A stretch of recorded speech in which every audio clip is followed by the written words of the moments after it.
You have studied grammar for years. You have memorized thousands of words. You have passed the tests and filled the workbooks. But when you try to speak, your mind goes blank. The words disappear. Your heart beats fast. You feel stupid. Why?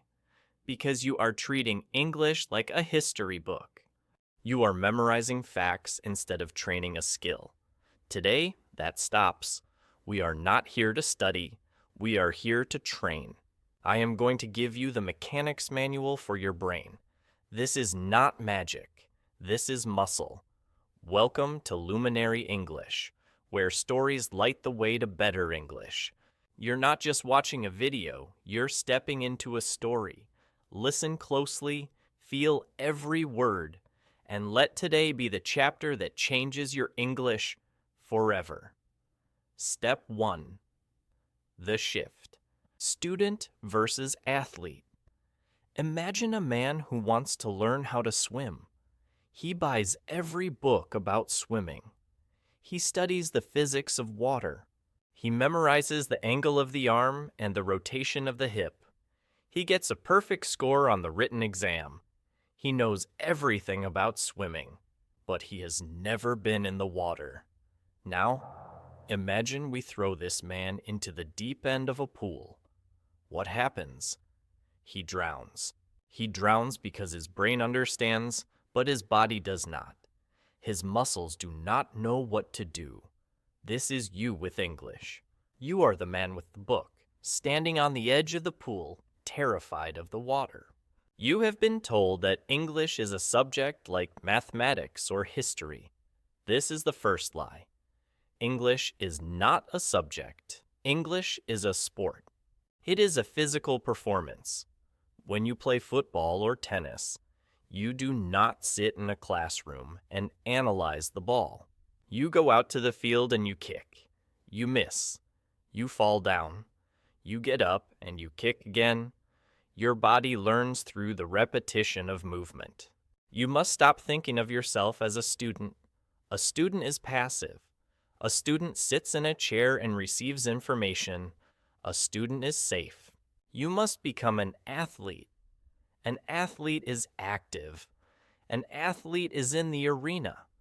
An athlete accepts pain as part of the process. The shift starts in your mind. You must tell yourself that you are no longer studying a language. You are training for a sport. When you open your mouth, you are not taking a test. You are practicing a move. If you understand a grammar rule but cannot use it in a conversation, it is useless. It is like knowing how to throw a punch, but being too weak to do it. We are going to move from the library to the gym. We are going to stop analyzing the water and jump in. This requires courage. It requires you to be willing to look foolish. But remember, the amateur practices until he gets it right.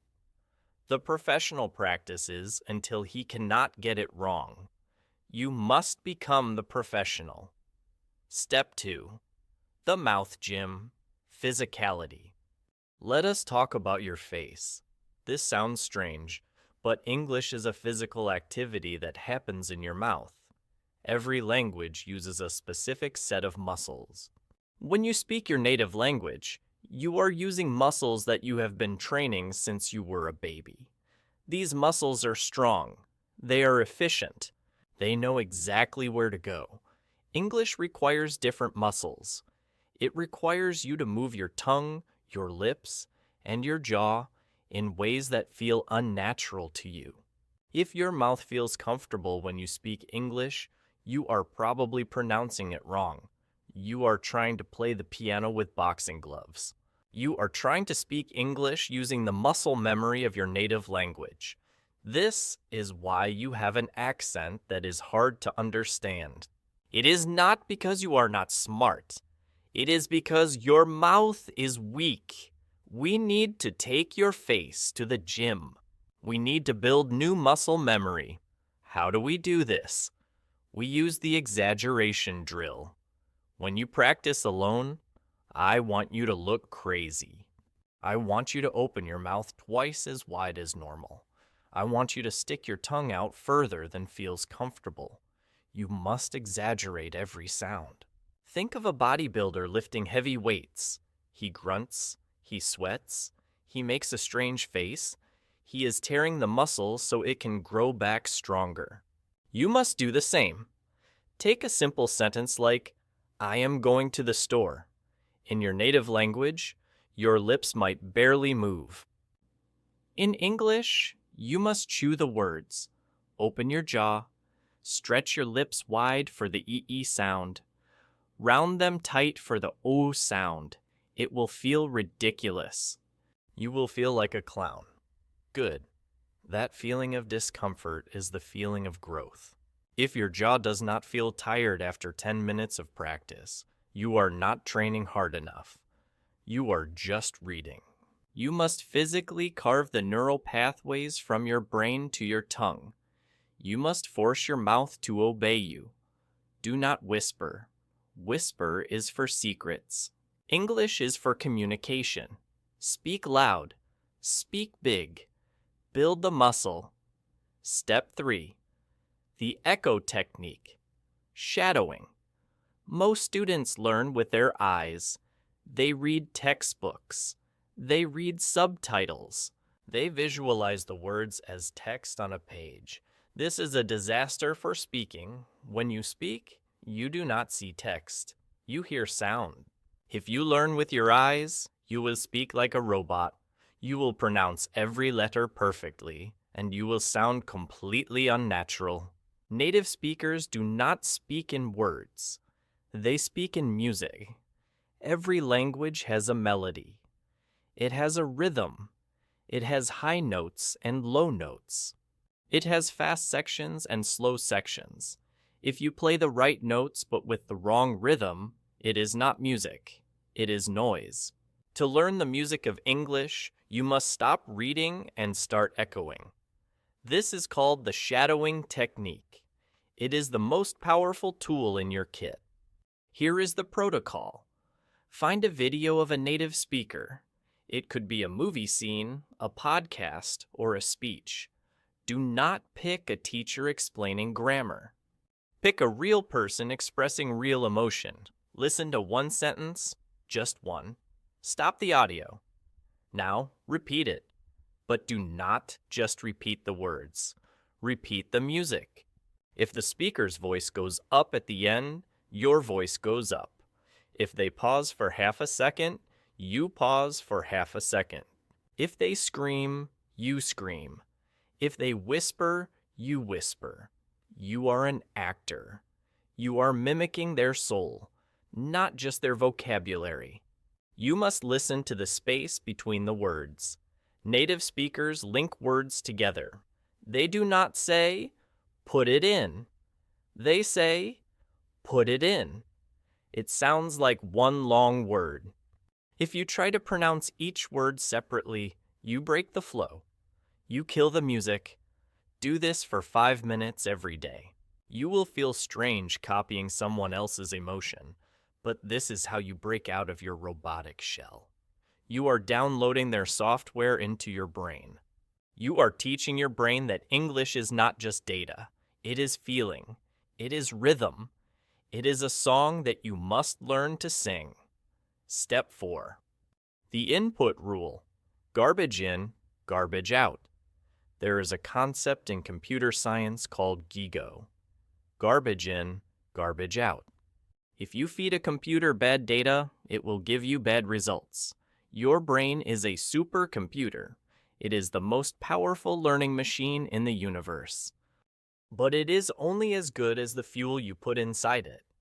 Look at your input. What are you listening to? What are you reading? If you are only listening to English learning podcasts where the teacher speaks very slowly and clearly, you are training your brain to understand a language that does not exist. No one in the real world speaks like that. You are training for a slow motion fight. When the real punch comes, you will be too slow to block it. Or perhaps you are reading old textbooks. You are learning phrases like, "It is raining cats and dogs." Native speakers do not say this. We haven't said this for 50 years. If you use it, you sound like a time traveler from a bad play. This is garbage input, and it creates garbage output. You need high-quality fuel. You need real English. This means content made for native speakers, not for students. It will be hard. It will be fast. You will not understand every word. That is the point. You need to expose your brain to the chaos of natural speech. Listen to interviews with people you admire. Listen to unscripted conversations.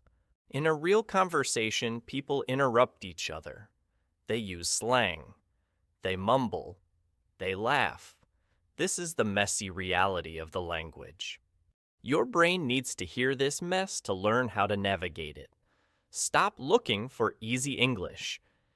Easy English keeps you weak. Seek out content that challenges you. If you understand 100% of what you are listening to, you are not learning. You are just reviewing. You need to be in the zone where you understand 70% and you have to fight for the rest. That struggle is where the learning happens. Feed your brain the truth, and it will speak the truth. Step 5. The translation. Trap. Let me tell you a story about a computer. Imagine you have a computer that is very powerful, but it has a virus. Every time you click a file, the computer has to send a signal to a server in another country, wait for a translation, and then send the signal back to the screen. It takes 3 seconds to open a folder. It takes 10 seconds to open a web page. You would want to smash this computer. It is too slow to be useful. This is your brain when you translate. You see a cup. Your brain thinks of the word in your native language. Then, your brain searches its dictionary for the English equivalent. Then, it checks the grammar rules. Then, it sends the signal to your mouth. By the time you say cup, the conversation has moved on. The moment is gone. You are the slow computer. Translation is the enemy of fluency.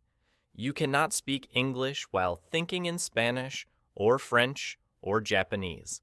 It is biologically impossible to be fluent while translating. The cognitive load is too high. Your brain burns too much energy.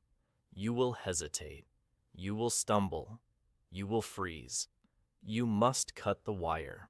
You must break the connection between your native language and English. You must build a direct line from the concept to the English word. When you see a cup, you must not think of the word in your language. You must think cup. How do we do this? We use the labeling game. Look around your room right now. Point to a lamp. Do not translate.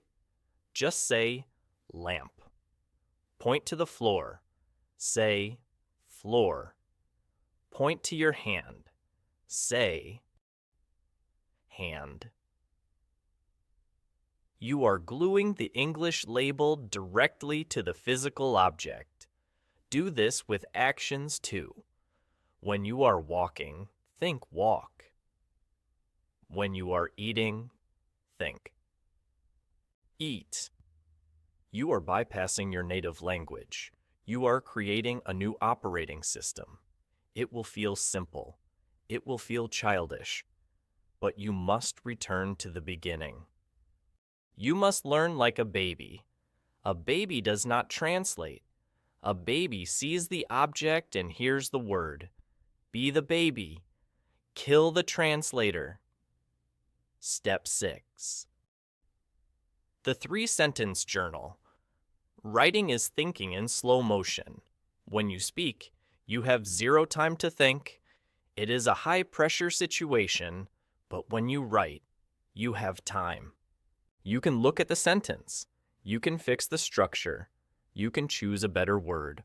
Writing builds the bridge that speaking walks across later. But most students do this wrong. They try to write essays. They try to write long, complex stories about their childhood. This is too hard. It takes too much willpower. You do it for 3 days, and then you quit. We need a habit that is so small you cannot say no. We need a habit that is bulletproof. I give you the 3-sentence journal. Every morning or every night, you will write exactly 3 sentences. No more, no less. Sentence 1. What did you do yesterday? This forces you to use the past tense. Yesterday, I went to the market and bought some chicken. Sentence 2. What are you doing right now?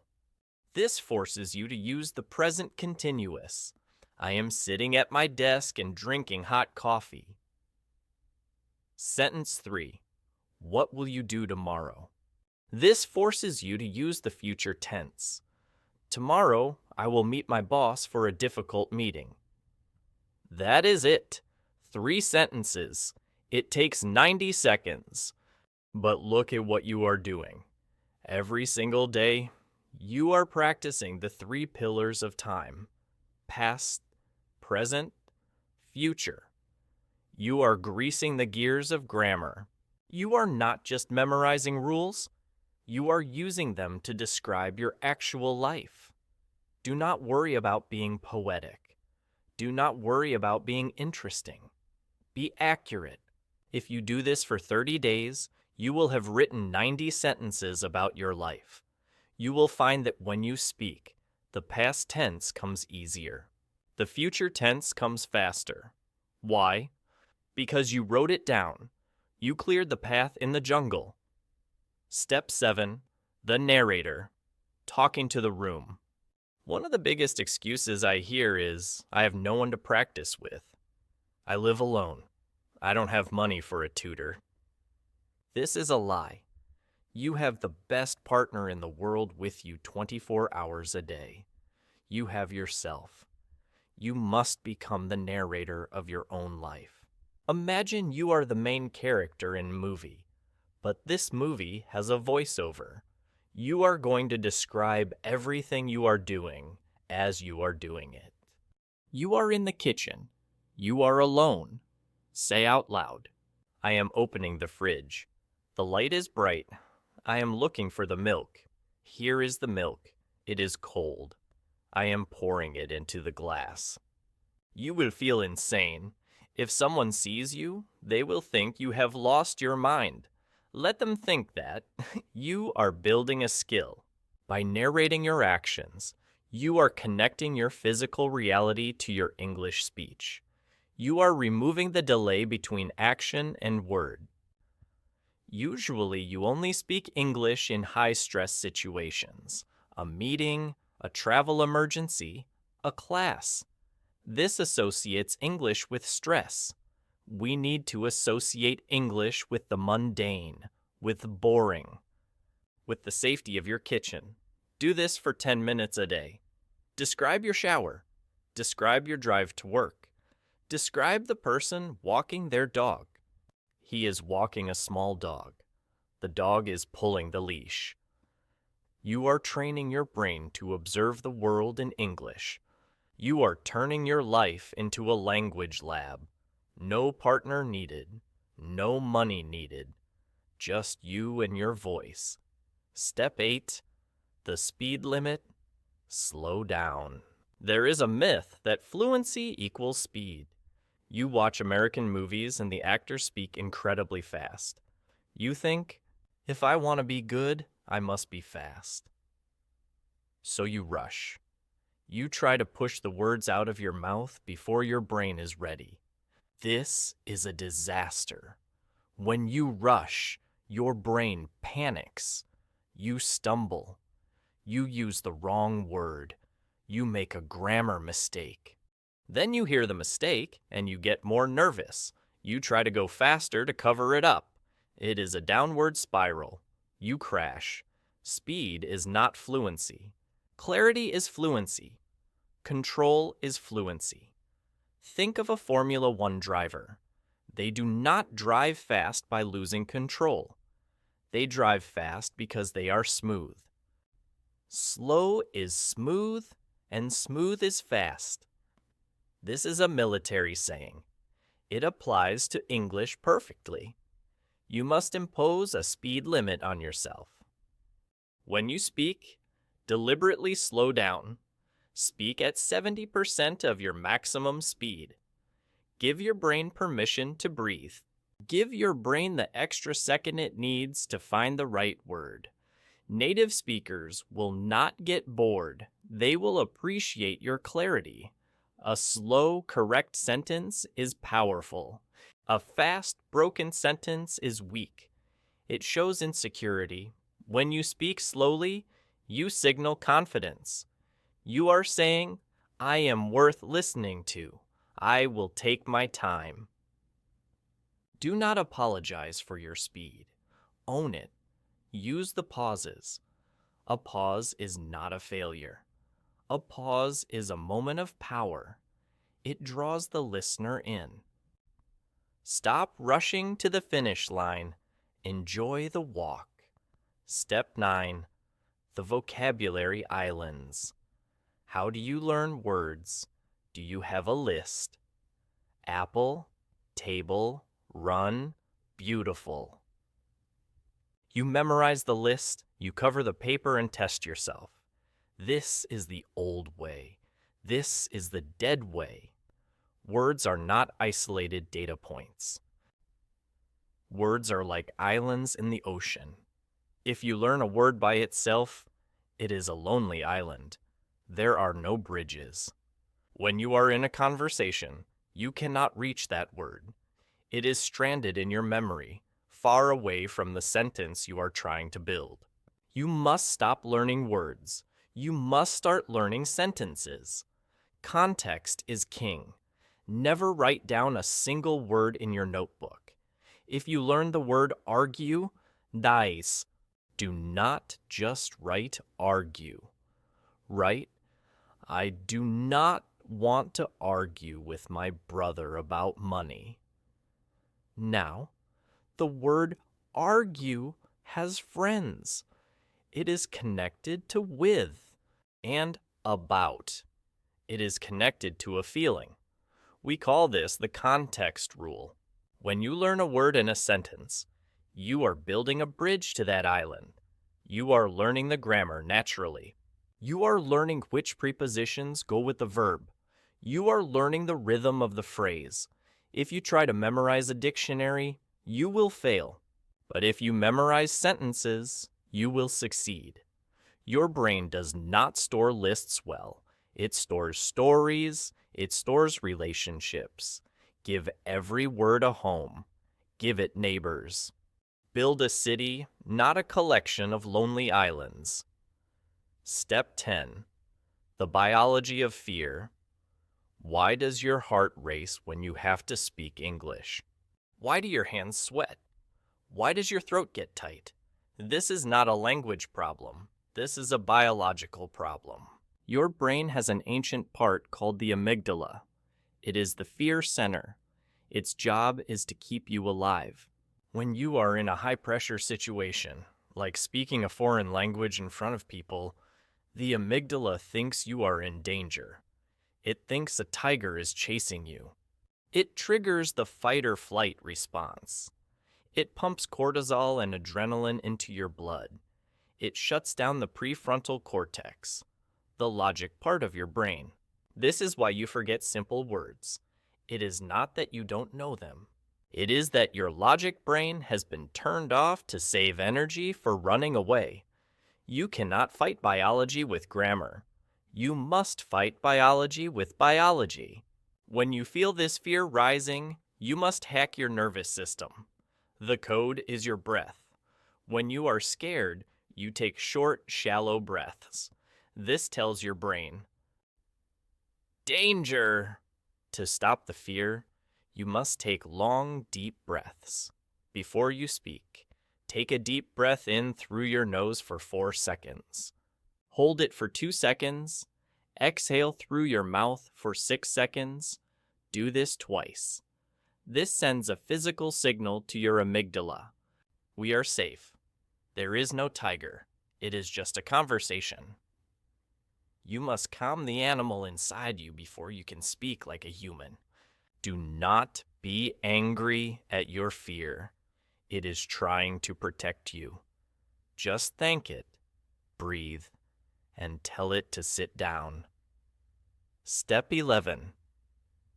The dead time strategy. I don't have time to study. This is the most common excuse, and it is the easiest one to destroy. You do not need more time. You need to use your dead time. Analyze your day. How much time do you spend waiting? Waiting for the bus, waiting for the kettle to boil. Waiting in line at the store, driving to work, walking to the bathroom. This is dead time. It is empty space. Most people fill this space with social media or worrying. You are going to fill it with English. You must always have your weapon ready. Your weapon is your headphones. You must have a podcast or an audio lesson queued up on your phone at all times. The second you step out of your door, the headphones go in. The second you start washing the dishes, the audio starts. If you have 15 minutes of dead time 4 times a day, that is 1 hour of immersion. That is 7 hours a week. That is 365 hours a year. That is more than a university degree. And it costs you 0 extra time from your schedule. You do not need to sit at a desk for 2 hours. That is exhausting. You just need to reclaim the wasted minutes of your life. Turn your commute into a classroom. Turn your chores into a seminar. Immersion is not about living in London or New York. Immersion is about living in your headphones. Step 12. The comparison poison. There is a poison that kills more dreams than laziness. That poison is comparison. You open social media. You see a girl who learned English in 6 months. She sounds perfect. You see a man who speaks 5 languages. You look at them and then you look at yourself. You feel small. You feel slow. You think, I will never be that good. You are looking at their highlight reel and comparing it to your behind the scenes. You see their victory. You do not see their struggle. You do not see the thousands of mistakes they made. You do not see the nights they felt stupid. You do not see the years of bad accents. Social media is a gallery of finished products. It hides the factory. You are in the factory. It is messy. It is loud. It is dirty. That is where the work is done. Comparing yourself to others is a waste of emotional energy. It does not help you speak better. It only drains your battery. There's only one person you are allowed to compare yourself to. You from yesterday. Did you learn one new phrase today? Yes? Then you won. Did you practice for 5 minutes today? Yes? Then you are better than you were yesterday. That is the only metric that matters. Progress, not perfection, not speed. Just forward motion. Put blinders on your eyes like a racehorse. Do not look left. Do not look right. Look at your own track. Run your own race. Step 13. The plateau. When you stop growing. There will come a time when you stop improving. You will study hard, but you will feel stuck. You will feel like you are not learning anything new. You will feel like you are getting worse. This is called the plateau. Most people quit here. They think, I have reached my limit. I am not talented enough. This is wrong. The plateau is not a wall. It is a biological necessity. When you learn something new, your brain makes rapid connections. That is the beginner's gain. But eventually, your brain has to organize that information. It has to consolidate the data. It is like filing papers in a cabinet. While the brain is filing, it cannot take in new files as quickly. The plateau means your brain is working deep underground. It is turning short-term memory into long-term structure. It is a sign of progress, not failure. But you cannot stay there forever. To break the plateau, you must shock the system. You must change your routine. If you have been listening to podcasts, stop. Start reading novels. If you have been reading, stop. Start speaking. If you have been studying business English, stop. Study cooking recipes. Your brain has become too comfortable. It has adapted to your routine. You need to surprise it. You need to give it a new problem to solve. When you feel stuck, do not push harder in the same direction. Pivot. Change the angle.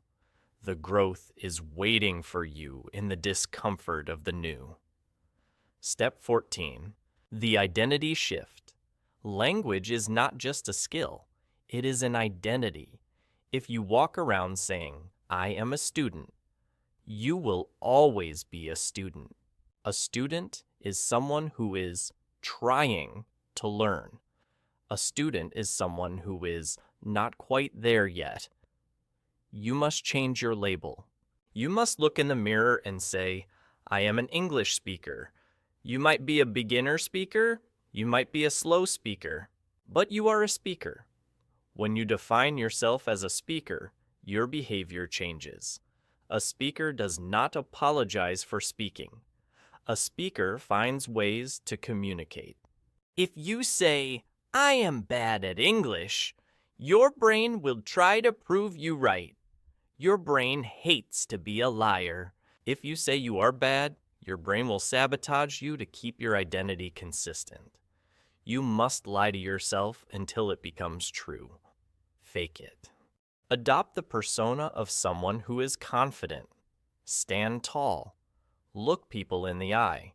When you act like a speaker, people treat you like a speaker. And when people treat you like a speaker, you become one. Drop the student badge. Burn it. You are not learning English. You are living in English. Step 15. The 21-day chain. We have talked about methods. We have talked about biology. We have talked about psychology. Now, we must talk about the glue that holds it all together, consistency. Motivation is fire. It is bright. It is hot. It feels good. But fire burns out. You cannot rely on motivation. Some days you will be tired. Some days you will be sad. Some days you will hate English. If you only practice when you are motivated, you will fail. You need something stronger than fire. You need stone. You need habit. I want you to build a chain. A chain of days. You must do something, anything, in English for 21 days in a row. It does not have to be an hour. It can be 5 minutes. It can be one song. It can be 3 sentences in your journal. The goal is not intensity. The goal is continuity. Do not break the chain. If you miss one day, you are more likely to miss 2. If you miss 2, the habit is dead. Mark it on your calendar. Put a big X on every day you do your work. Seeing that line of X's will give you power. You will not want to break it. You are building a track record of reliability with yourself. English is not a sprint. It is a marathon. The person who runs fast and stops will lose. The person who walks slowly but never stops will win. Be the walker. Be the stone. Build the chain. The reflection. I remember when I was learning a new skill. It was not English, but the pain was the same. I wanted to be good immediately. I looked at the masters and I felt envious. I felt small. I remember sitting in my room, frustrated, wanting to quit. I thought I lacked the talent. I thought I was broken, but I made a choice. I chose to stop looking at the mountain and start looking at my feet. I focused on one step, then another, then another. There were no fireworks. There was no magic moment where everything became easy. It was just a slow, quiet grind in the dark. And then, one day, I looked up, and I realized I was climbing. I realized I could do things I couldn't do before. It didn't happen because I was special. It happened because I didn't stop. You are in that dark room right now. You feel the frustration. You feel the doubt. I am here to tell you that this feeling is the price of admission. Every fluent speaker you admire has paid this price. They have all stood where you are standing. They just kept moving. You do not need to be a genius. You do not need to be young. You just need to be stubborn. You need to refuse to let the silence win. The recap: you have the manual. You know now that you are an athlete, not a student. You know to train your mouth muscles. You know to shadow the music. You know to kill the translation. You know to breathe through the fear. The map is in your hands, the challenge. But a map is useless if you do not walk. Do not close this video and go back to sleep. Do not just click like and feel good. Action is the only truth. I challenge you. Pick one step, just one, and do it today. Right now. Open your mouth. Speak. The call to action. This is Luminary English. If this story lit a fire in you, subscribe. Like the video to help others find this path. Comment below with your 3 sentences for today. Let us see your commitment. You are not weak. You are just waking up.